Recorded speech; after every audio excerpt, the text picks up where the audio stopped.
Hi, welcome once again to M5's English language learning program, Let's Speak English. I'm Gav Duncan and I'm here on your TV to help you learn English.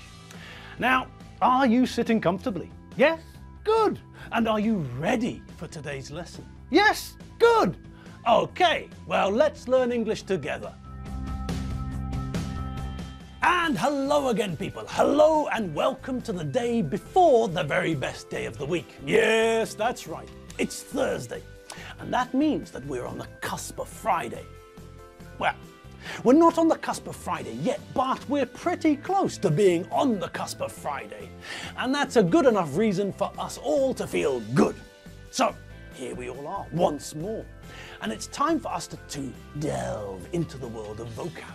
Yes, the world of vocabulary, the world of words which we need and use. Okay, so think back. Not far, only as far as yesterday. What vocabulary did we hear in my conversation which we need to check? Well, for a start, before Enid arrived, there was one phrase which I used, something we can start with. I said something. The exercise we were working on was done and dusted. Now, this isn't a particularly difficult idea to grasp, is it? We all know what I meant when I used the phrase that the exercise was finished. Good. But where does the phrase come from? Well, it comes from the times when people wrote with ink, liquid ink. Nowadays, most people also write in ink, but the ink that we use nowadays has been altered so that it's more viscous. The ink that we find in pens these days isn't like the original ink, no. The ink we used to use was a very thin liquid. It was very much like coloured water. It was a very watery liquid. But the ink we write with now is a stickier liquid. All right. Now, one of the reasons we write with ink, which is stickier, is that it dries faster. We can write something on a piece of paper and then pretty much instantaneously, we can run our fingers over what we've just written and we know that there won't be a problem. The ink dries very quickly and so we're not going to smudge the ink. The ink is dry and so the words we've written won't become blurred. Okay, so that's what we do now. But in the past, millions of years ago, people didn't use ink like the ink we use today in modern pens. No, back then, back when people wrote with quills, pens they made with feathers they stole from birds like this. So, those were the quills they used. Feathers with the end cut into a nib. They dipped the end of the nib into a container of ink and then wrote on paper with the ink. They used liquid ink, and this ink was very liquid. Some of this ink came from cuttlefish, you know, the sort of octopus things. So, people used to buy sepia, which fishermen used to steal from octopuses and things like that. And this ink, this sepia, was very, very liquidy. So it took a long time to dry on the paper. And so we get to the problem.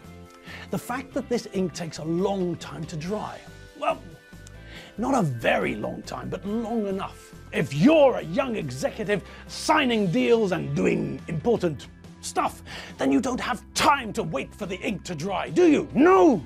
You're an important businessman. You've got places to go, people to see. You don't want to waste half your day waiting for the ink to dry on various bits of paper. So, some clever clogs came up with the idea of dusting the ink with some powder to make it dry faster. Someone, I don't know who, developed a powder that you could shake onto the paper to absorb the excess ink so that it dried faster. So when we say that something is done and dusted, we're saying that it's completely finished. That's all. Okay, now what else did we hear? Well, there were a couple of things which we heard from Enid almost straight away. She mentioned the fact that she deserved something, a treat. All right, well, what's the verb to deserve for a start? Well, if we say that someone deserves something, then we're saying that this person has done something which merits either a punishment or a reward. You sometimes hear people say that you deserve everything you get. What they mean is that you have behaved badly, and so, when you get your punishment, you shouldn't be surprised. On the other hand, We often hear about people doing very brave things and people then say that they deserve a medal. They deserve to be rewarded with a special honor from the president, for example. We see the verb to deserve in sports too. If a team plays very well and wins, then we say that they deserve to win. It was a justified win. They merited the win. They played better than the other team, and so they are worthy of the win. They won, and that's the way it should be. Okay, now back to what Enid said. She said that she decided that she deserved a treat. So, this means that she thought that she deserved something good. She thought that it was justified to give herself something good. She decided that buying a new phone for herself was justified because she'd been working very hard or something like that. If you work very hard, then your boss might decide that you deserve a day off. So this is your reward, this is your treat. You worked especially hard today, so you deserve to stay at home tomorrow. Okay. But let's have a closer look at the idea of a treat. A treat is something which makes us very happy, something which is not something we get every day. If you pass all of your exams, then perhaps your parents will take you out to dinner as a treat. This is your out of the ordinary reward, something to make you happy as a reward for doing well in your exams. Okay. But we also have to look at the verb to treat someone because this tends to cause a lot of problems for a lot of people. Think about the verb you would use in Hungarian if you wanted to buy someone a drink or a meal or something like that. The chances are that you'd use the Hungarian verb meghív, wouldn't you? Yes, that's how we communicate the idea that I'm going to pay for what you eat and drink. Okay, and that's cool, Hefe. But the problems arrive in their millions when people try to say the same thing in English. The verb to invite also exists in the English language, of course, but we can't use it in the same way. Unfortunately, a lot of people translate from Hungarian to English. They look in the dictionary for the English translation of the Hungarian verb and they find the verb to invite. Okay, but this is the wrong verb. Yes, the translation is correct, but we can't use the English verb in the same way. The English verb to invite merely means to ask someone to come somewhere. I invited Chief Mangasuta Buthelezi to my birthday party, but he didn't respond. Invitations can be formal, or polite, or friendly. When I was younger, my mother made me write invitations for my friends when it was my birthday. Later on, when I was older, I didn't write invitations, I just asked my friends to come to my party. If the President of the Republic invites you to his official residence for Christmas lunch, then you will receive a formal invitation, written on a very nice card, possibly delivered by a messenger. So that's the idea of invite. If someone invites you to go to a pub or a restaurant in England, then there is no idea of them paying for your meal or your drinks. If you have been invited, then you have been asked to go to a restaurant or pub with this person, but they're not offering to pay for what you consume, so take your wallet. If we want to express the Hungarian idea that I intend to pay for what you consume, then the verb we need to use is the verb to treat. Now, the verb to treat has got more than one meaning. It means to behave or deal with something in a certain way, for example. Everyone treated the Queen with respect. It also means to give medical care to someone. The doctors and the paramedics treated the accident victims. But, as we've already seen, the verb to treat means to provide someone with food and drink at your own expense. Because I've just got a new job, I'm going to treat you all to a slap-up lunch at the Ponzi Peacock. Now, connected to this is the idea of using treat as a noun with this meaning. If you buy someone a drink or a meal or anything and they start to protest, they start to get their money out and try to insist that they pay for what they had, then in English, the correct thing to say is this: it's my treat. So if you go out to dinner or for a drink with someone in the UK, for example, then it's quite possible that at the end of the evening, when the waiter brings the bill, someone will say something like this: put your money away, this is my treat. Okay, back to Enid. She said that she decided that she deserved a treat, so she thought she had done something which merited a reward. She decided to treat herself. She decided to buy herself something nice as a reward for herself. She treated herself to a new phone, just as Enid could treat you or me to something, just as she could pay for a drink or a meal for you or me. She decided to treat herself. She decided to do something, buy something or have something which gave her great pleasure. She decided to treat herself to a new phone. She decided to do something, to buy a new phone which would make her very happy. She decided to treat herself. Okay, and what else was there which we should have a look at? Well, there was one phrase which I wanted to highlight, to grasp the nettle. Okay, so what's a nettle?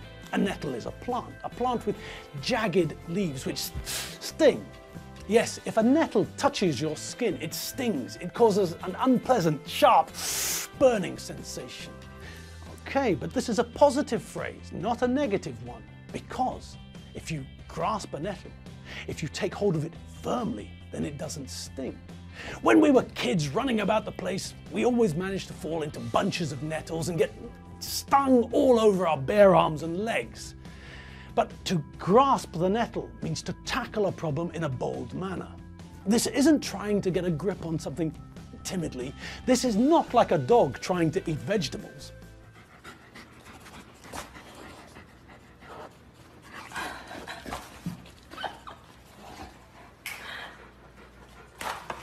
No, if you grasp something firmly, then you take hold of it with a strong grip so that it won't fall out of your hand easily. So, if we say that someone has a firm grip, then we know that this person has got a strong hold on something. And if there is a problem, a difficult problem, we know that there are two ways to approach it. If we try to approach the problem timidly, then just as with a nettle, we'll get stung, we'll be hurt.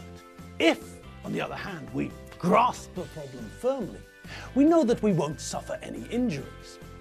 Essentially, this is what Enid's finally decided to do. She's not going to pussyfoot around the problem any longer. She's decided to grasp the nettle. She's made the decision to deal with Keith's mental problems. She's not going to avoid it any longer. Now she intends to get a good, firm grip on the nettle, that is, the problem, and sort it out. Okay, so that's good to know, isn't it? Enid's going to grasp the nettle firmly. She's going to face the problem head on. She's going to tackle this problem. She's going to deal with this problem. She's going to get to grips with this problem. She's going to sort this problem out. Okay, and good for her. Okay, I think we've got time for one more before we have to wrap things up. So, what about the idea of people rallying round? Any ideas? Well, a rally is a mass meeting of people. You might go to a Volkswagen Beetle annual rally held every year, or if you've got as much money as Engelbert, then you might go to the annual Ferrari rally. Okay, so that's the idea of a noun, a rally. But what of the idea of people rallying round? Well, that's when people come together to help a person or a cause. Here, Enid feels that she's facing a very difficult task, so her friends rally round to help her. Enid's friends come together to make sure that she's okay. They ask her to let them help. They let her know that they're there to support her in any way they can. They're rallying round. All right, and that's all the time that we've got for you today. Yes, people, that time has come around once again. The end of the lesson is approaching. All right, well, it's coffee for me. After a trip on the tram, that is. And as for you lot, well, have a look around. There must be something you can tidy to make the place look neater. No? What's that? You've finished your chores. Already? Blimey, congratulations. All right. Well, in that case, it's probably a good time to spend some time with the animals. Feed the cat. Walk the dog. Teach the sloth to play the guitar. There are plenty of things you can do to help the animals. I'll see you all tomorrow. And you know what day it's going to be, don't you? Yes, that's right. It's damned well not going to be Tuesday. We know that. All right, people. See you tomorrow. See you later. www.mediaclick.hu. Bye.